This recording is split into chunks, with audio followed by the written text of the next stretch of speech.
Mababa ang farm gate price pero mahal pa rin pagdating sa palengke. Tingin na isang grupo ng pork producers may nagsasamantala kaya umaabot sa 400 piso kada kilo ang presyo ng karne ng baboy. Saksi, si Bernadette Reyes.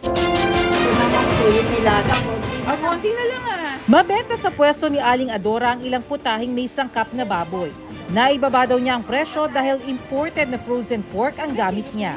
Isang order po yung mga yung mga minudo, nilaga, yung mga karne, 50 o isang order. Kung sariwa po ang gagamitin ninyo dyan na karne, magkano ho magiging presyohan nyo? Siguro mga 60 o. Ang presyo ng sariwang baboy gaya rito sa Trabaho Market sa Maynila kung saan nakapwesto si Aling Adora, umaabot na ng 380 pesos ang kilo. Sa ibang pamilihan, base sa monitoring ng Department of Agriculture, umaabot pa sa 400 pesos. Mataas na po ang baboy ngayon dahil sa dala na po malapit na naman ang magpapasko. Katulad ng dealer, tumataas ang mga feeds, toll gate, gano'n. Ang taas ang ng farm eh. Tinataasan din po sila ng dealer. Kaya nagtataas din po kami. Pero ayon sa Pork Producers Federation of the Philippines, mababa ang farm gate price ng baboy ngayon. Kaya ang kasim, 290 hanggang 300 lang dapat ang kilo, habang hanggang 350 lang dapat ang liempo. Kung yan ay umaabot ng 400, merong problema. Merong nagsasamantala, it's either traders or retailers. Ayon sa Pro Pork, record high daw ang dami ng imported frozen pork na umaabot sa 110 million kilos.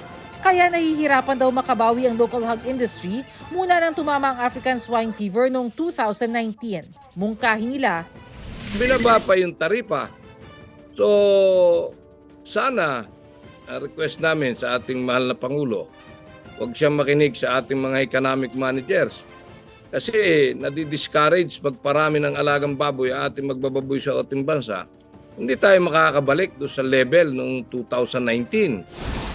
dito sa Trabaho Market sa Maynila, magkatabi lang ang retailer ng sariwa at frozen na baboy pero magkalayo ang presyo. Ang liempo halimbawa na sariwa umaabot ng hanggang 380 pesos kada kilo, habang ang frozen na liempo lang 275 pesos kada kilo. Marami na rin kami suki dahil sa mura lang magbenta. Sinusubukan ng GMA Integrated News na kunin ang panig ng Bureau of Animal Industry at Department of Agriculture ukol dito pero wala pa silang tugon. Pagdating naman sa presyo ng bigas, pinag-uusapan sa sectoral meeting ng Malacanang ang posibleng pag-alis sa price cap. Ayon sa Bureau of Plant Industry, bumaba na ang presyo ng bigas at patuloy umanong magmumura ang bigas sa world market kasabay ng pagdami ng supply. Pero kung kailangan na bang alisin ang price cap sa bigas, tugon ng Bureau, as of now, not yet. We can recommend and the President will be the one who will be deciding on it. Sa budget hearing naman ng DTI sa Senado, ipinaliwanag nila kung bakit pinag-aaralan na nitong bawiin ang price cap sa bigas. Kasi nag-harvest na nga. In fact, ang stock of rice sa ngayon is about 52 days, ano? And by the end of October, we expect that to go to 76 days of rice supply. Marami nang sumusunod sa price ceiling. There are all indications na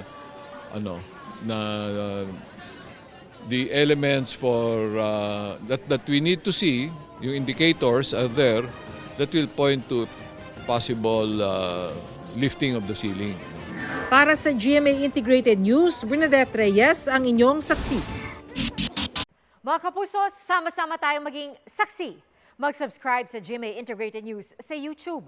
Para sa mga kapuso abroad, samahan niyo kami sa GMA Pinoy TV at sa www.gmanews.tv.